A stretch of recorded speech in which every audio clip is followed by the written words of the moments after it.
Hoy conocerás la historia completa de la Biblia, explorando tanto el Antiguo como el Nuevo Testamento, desde Adán en el Jardín del Edén hasta la muerte de los discípulos de Jesús.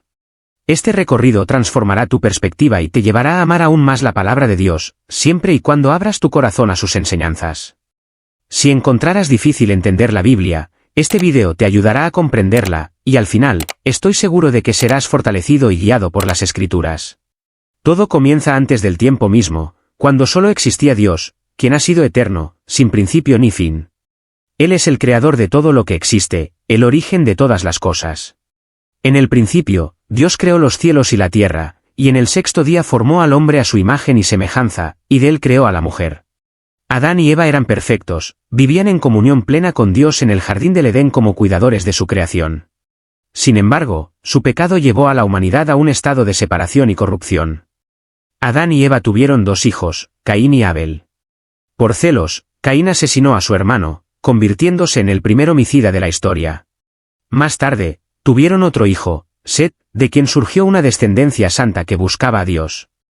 No obstante, la maldad y la violencia llenaron la tierra, y Dios decidió juzgar al mundo con el diluvio.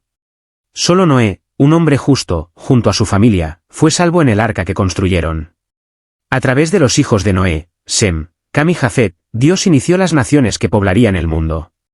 Dios eligió luego a una familia para cumplir su propósito, traer al Mesías al mundo.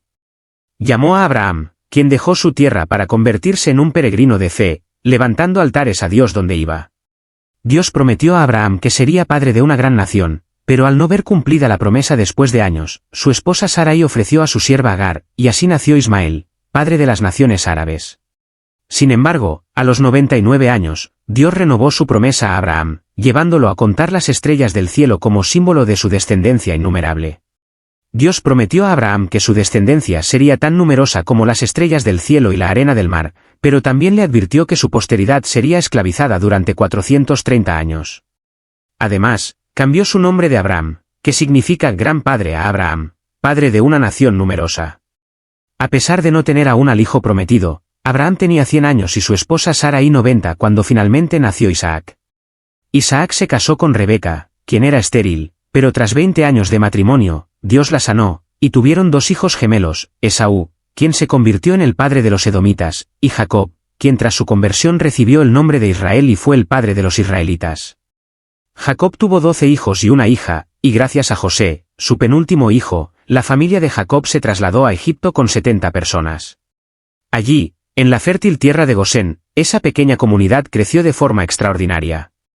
Después de 400 años, los descendientes de Jacob, ahora más de 2 millones de personas, fueron liberados de Egipto bajo el liderazgo de Moisés. El viaje hacia la tierra prometida, que debía durar 3 meses, tomó 40 años debido a la incredulidad del pueblo. De los 12 espías enviados a explorar la tierra, solo Josué y Caleb regresaron con confianza en Dios, mientras que los otros 10 dieron un informe negativo, incitando al pueblo a rebelarse contra Dios y Moisés. Por su falta de fe, Dios condenó a esa generación a morir en el desierto, permitiendo únicamente a Josué y Caleb entrar en la tierra prometida. Tras esos 40 años, bajo el liderazgo de Josué, el pueblo inició la conquista de la tierra, una tarea que tomó 6 años, aunque aún quedó mucha tierra por ocupar. Josué, capacitado por Dios, introdujo al pueblo en la tierra prometida, pero después de su muerte comenzó un periodo de 330 años conocido como la época de los jueces. Fue un tiempo marcado por inestabilidad espiritual, donde el pueblo repetidamente se alejaba de Dios, enfrentando opresión de enemigos y viviendo en rebeldía. Durante este periodo, Dios levantó líderes como Gedeón, Jefté, Sansón y Samuel para guiar a Israel. Finalmente, el pueblo de Israel, deseando ser como las naciones vecinas, pidió un rey. Samuel, el último juez, ungió a Saúl como el primer rey de Israel. Saúl gobernó durante 40 años, comenzando con humildad pero terminando su reinado de manera desastrosa. Saúl, quien comenzó su reinado con humildad, finalmente cayó en la soberbia, la crueldad, la rebeldía y la apostasía. Tras su gobierno, David asumió el trono durante 40 años. Durante su reinado, trasladó la capital de Israel de Hebrón a Jerusalén, fortaleciendo el reino y convirtiéndose en el rey más destacado de Israel. David acumuló riquezas, conquistó territorios, venció ejércitos y caminó con Dios, siendo un hombre según su corazón. Aunque cometió pecados graves contra Dios, su familia y su pueblo, su arrepentimiento le valió el perdón divino. De su linaje nacería el Mesías. Al morir David, su hijo Salomón gobernó durante 40 años. Conocido por pedir sabiduría a Dios, recibió no solo sabiduría, sino también riquezas y fama. Salomón construyó el templo de Jerusalén y disfrutó de paz en su gobierno. Sin embargo, su corazón se desvió debido a la influencia de sus muchas mujeres, y cayó en la idolatría. Solo en su vejez regresó a Dios y se arrepintió. Así, los reinados de Saúl, David y Salomón sumaron 120 años de un reino unido. Saúl sucumbió a la hechicería, David al adulterio y Salomón a la idolatría, reflejando las consecuencias del deseo del pueblo por tener reyes humanos en lugar del gobierno divino. Tras la muerte de Salomón, el reino se dividió debido a la insensatez de su hijo Roboam, quien ignoró las demandas del pueblo de aliviar los impuestos opresivos que sostenían el lujo del gobierno salomónico. 10 de las 12 tribus se rebelaron y siguieron a Jeroboam, formando el reino del norte con Samaria como capital. Este reino duró 209 años, con 19 reyes provenientes de 8 dinastías, ninguno de los cuales fue piadoso. Todos se alejaron de Dios, siguiendo el ejemplo de Jeroboam, quien utilizó la religión para fines políticos. Temiendo que sus súbditos regresaran a Jerusalén para adorar en el templo, construyó santuarios en Betel, Gilgal y Dan, donde instaló becerros de oro, induciendo al pueblo a la idolatría. Durante este periodo, Dios levantó profetas como Amós, Oseas y Miqueas para denunciar los pecados de los reyes, la corrupción política, la injusticia social y la hipocresía religiosa. Sus mensajes, dirigidos tanto a los poderosos como al pueblo común, llamaban al arrepentimiento, pero en su mayoría fueron ignorados. Bajo el reinado de Acab y la influencia de su esposa Jezabel, la adoración a Baal, el dios cananeo de la prosperidad, se extendió en Israel.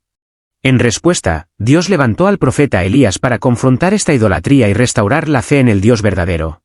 Elías fue sucedido por Eliseo, quien continuó con un ministerio lleno de milagros. Sin embargo, al persistir Israel en su desobediencia, Dios permitió que Asiria, como instrumento de su juicio, trajera destrucción sobre la nación del norte, cumpliendo así su advertencia. El imperio expansionista y guerrero, conocido por su brutalidad, sometía a las ciudades conquistadas a actos atroces. Mutilaban cuerpos, apilaban cabezas en las entradas de las ciudades y humillaban a los dominados. Tras llevar al reino del norte al cautiverio, el rey Sargón II introdujo en Israel una mezcla de pueblos con el propósito de debilitar la identidad de la nación. Este proceso dio lugar al pueblo samaritano, un grupo híbrido que se convirtió en enemigo acérrimo de Judá. El reino del sur, compuesto por las tribus de Judá y Benjamín, fue gobernado por 20 reyes, de los cuales varios, como Asa, Josafat, Ezequías y Josías, fueron piadosos. Siempre que un rey fiel a Dios ascendía al trono, la nación prosperaba económica, moral, social y espiritualmente. En Judá, se mantuvo una única dinastía, cumpliendo la profecía de que el Mesías surgiría de la casa de David. Dios envió profetas como Isaías, Miqueas, Joel y Jeremías para guiar al pueblo, pero la nación se corrompió profundamente y desoyó su voz. En respuesta, Dios permitió que el ejército babilónico conquistara Judá, destruyera el templo y llevara al pueblo al cautiverio durante 70 años, tal como lo había profetizado Jeremías. Durante el exilio, Dios levantó profetas como Jeremías, Ezequiel y Daniel. Este periodo purificó al pueblo de la idolatría y marcó el surgimiento de las sinagogas. Tras los 70 años, el imperio medo-persa, liderado por Ciro, permitió el regreso del pueblo a su tierra. Este retorno ocurrió en 3 etapas, bajo Zorobabel para reconstruir el templo, Esdras para restaurar la enseñanza de la ley, y Nehemías para la reconstrucción de los muros y la reestructuración política y espiritual. Durante la reconstrucción del templo, los samaritanos intentaron infiltrarse para desestabilizar la obra. Al ser rechazados, recurrieron a amenazas y denuncias al rey Artajerjes, logrando detener la reconstrucción por 20 años. En este tiempo, el pueblo perdió su celo por la obra de Dios y se enfocó en sus propios intereses. Dios entonces envió a los profetas Ageo y Zacarías, cuyos mensajes inspiraron arrepentimiento y renovado entusiasmo, llevando a la finalización del templo y un avivamiento espiritual. 100 años después, una nueva generación surgió, pero su devoción se había enfriado. Aunque seguían ofreciendo sacrificios en el templo, lo hacían con desprecio, presentando animales enfermos y deshonrando a Dios. Los sacerdotes dejaron de enseñar su palabra, las familias se desmoronaron y los matrimonios terminaron en divorcio. El pueblo ya no creía en el juicio divino, relajándose incluso en la entrega de los diezmos. Este alejamiento reflejaba una profunda decadencia espiritual. El Verbo Eterno se hizo carne y nació en Belén de Judea, habitando entre los hombres lleno de gracia y verdad. Jesús tomó forma humana, caminó humildemente por nuestra tierra, comió nuestro pan, bebió nuestra agua, sintió nuestro dolor y lloró nuestras lágrimas. Cargó nuestros pecados en su cuerpo en la cruz y resucitó gloriosamente para nuestra justificación. La cultura helenística y romana, junto con la tradición judía, contribuyeron al contexto ideal para la llegada del Mesías. En el momento de su nacimiento, Palestina estaba bajo el dominio de Roma, y debido a la persecución de Herodes el Grande, José y María huyeron a Egipto con el niño Jesús, donde permanecieron hasta la muerte de Herodes. Al regresar, se establecieron en Nazaret, donde Jesús creció como hijo de un carpintero. A los 30 años, Jesús comenzó su ministerio tras ser bautizado por Juan el Bautista en el río Jordán, identificándose con los pecadores que vino a salvar. En ese momento, los cielos se abrieron, el Padre proclamó: «Este es mi Hijo amado, en quien tengo complacencia», y el Espíritu Santo descendió sobre él en forma de paloma, llenándolo de poder para su misión. Después, fue llevado al desierto por el Espíritu Santo, donde ayunó durante 40 días y noches, siendo tentado 3 veces por el diablo. Jesús venció cada tentación usando la palabra de Dios como espada, derrotando al enemigo que había triunfado sobre el primer Adán en el Edén. Lleno del Espíritu Santo, Jesús comenzó su ministerio público, recorriendo Galilea, Perea, Samaria y Judea, predicando en sinagogas, campos, templos, playas y hogares. Llamó a 12 apóstoles, dedicando su tiempo a entrenarlos y discipularlos. Por donde iba, hacía el bien, sanaba a los enfermos, alimentaba a los hambrientos, daba vista a los ciegos, liberaba a los poseídos y resucitaba a los muertos. Era la máxima revelación de Dios al hombre, llamado Emmanuel, Dios con nosotros. Su misión era clara: morir por aquellos que el Padre le había entregado, para darles vida eterna. Pablo enfatiza que Jesús murió por nuestros pecados según las Escrituras, fue sepultado y resucitó al tercer día, tal como se había anunciado. Su muerte no fue un accidente ni su resurrección una sorpresa. Jesús caminó hacia la cruz con la determinación de un rey que busca su corona, y en ella aplastó la cabeza de la serpiente, triunfando sobre los poderes y principados, y consumando la obra de redención. Su resurrección al tercer día aseguró nuestra justificación, y antes de ascender al cielo, instruyó a sus discípulos a esperar en Jerusalén la promesa del Espíritu Santo. En Hechos 1:8, Jesús habló sobre el poder del Espíritu Santo que los capacitaría para ser sus testigos en Jerusalén, Judea, Samaria y hasta los confines de la tierra. Tras Pentecostés, la Iglesia experimentó un crecimiento asombroso en Jerusalén, donde multitudes se unían constantemente. Este crecimiento, registrado por Lucas hasta Hechos 7, marcó el comienzo de la expansión de la Iglesia, inicialmente limitada a Judea, pero con un alcance destinado a abarcar el mundo entero. Dios permitió que una persecución dispersara a los creyentes, quienes llevaron el mensaje del Evangelio por donde iban. Felipe llegó a Samaria, donde rompió barreras de enemistad y predicó con poder. El pueblo se alegraba al ver y oír las obras que Dios realizaba a través de Felipe, quien predicaba tanto a los oídos como a los ojos. Más tarde, Pedro y Juan impusieron sus manos sobre los samaritanos, quienes también recibieron el Espíritu Santo. La expansión del Evangelio cruzó las fronteras de Israel con la conversión de Saulo de Tarso en el camino a Damasco. Una iglesia gentil, la de Antioquía en Siria, se convirtió en el centro de las misiones culturales. Desde allí, Bernabé y Saulo partieron en el primer viaje misionero, estableciendo iglesias en Galacia, Derbe, Listra e Iconio. Durante el segundo viaje, Pablo y Silas llevaron el Evangelio a Macedonia y Acaya, plantando iglesias en Filipos, Tesalónica, Berea y Corinto, desde donde Pablo escribió varias cartas a las comunidades. En el tercer viaje, Pablo pasó 3 años en Efeso, una ciudad cosmopolita y sede del templo de Diana, una de las 7 maravillas del mundo antiguo. Desde Efeso, Pablo escribió las cartas a los corintios y durante su tiempo en Asia Menor, se fundaron iglesias en ciudades como Pérgamo, Filadelfia y Laodicea. En tiempos de hambruna bajo el emperador Claudio, Pablo organizó una colecta entre las iglesias gentiles para ayudar a los pobres de Judea. Al embarcarse rumbo a Jerusalén, comunicó a los ancianos de Efeso que enfrentaría cadenas y tribulaciones, pero continuó con determinación para cumplir su ministerio. Antes de partir, escribió la carta a los romanos, expresando su deseo de visitar la capital del imperio y compartir el Evangelio. En Jerusalén, Pablo fue arrestado y llevado a Cesarea, donde pasó 2 años enfrentando acusaciones de los judíos. Cuando Festo, el gobernador, quiso entregarlo al Sanedrín, Pablo apeló a su ciudadanía romana para ser juzgado en Roma.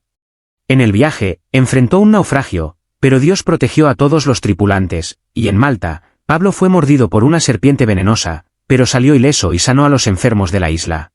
Los habitantes de Malta ayudaron a Pablo a llegar a Roma, donde permaneció 2 años bajo arresto domiciliario, evangelizando y escribiendo cartas a los efesios, filipenses, colosenses y Filemón. Tras ser liberado, Pablo escribió las cartas a Timoteo y Tito. Sin embargo, en el año 64, la persecución a los cristianos se volvió política tras el incendio de Roma, del cual Nerón culpó a los creyentes. Durante este tiempo, Pablo fue encarcelado nuevamente en una mazmorra insalubre. El incendio devastó gran parte de Roma, y la persecución resultante llevó a una masacre brutal de cristianos, quienes fueron crucificados o quemados vivos para iluminar las noches. Desde esta prisión, Pablo continuó escribiendo, dejando un legado que inspiró a la Iglesia en medio de la adversidad. En su última epístola, la segunda carta a Timoteo, el apóstol Pablo describió la proximidad de su martirio y expresó su anhelo por recibir la corona de justicia. Aproximadamente en el año 67, Pablo fue decapitado, dejando un valioso legado para las generaciones futuras.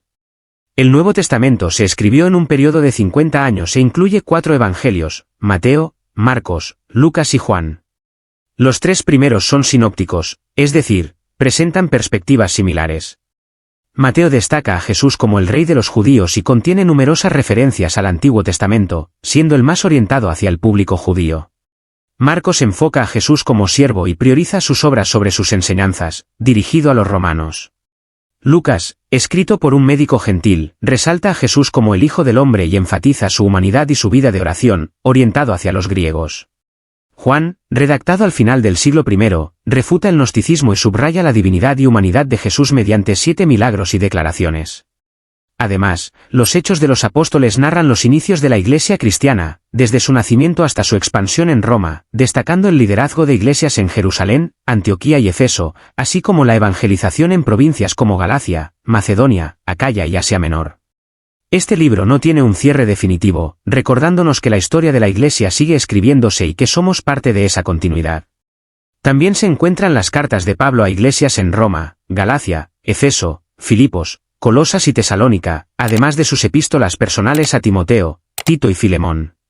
La carta a los hebreos, dirigida a judíos perseguidos, tiene un autor desconocido. Otras epístolas generales incluyen las de Santiago, Pedro, Juan y Judas. Finalmente, el Apocalipsis, escrito por Juan en la isla de Patmos alrededor del año 96, detalla la victoria de Cristo y su Iglesia. Si aún no has aceptado a Jesús como Salvador, estás a tiempo. Habla con Dios en oración, Él puede transformar tu vida.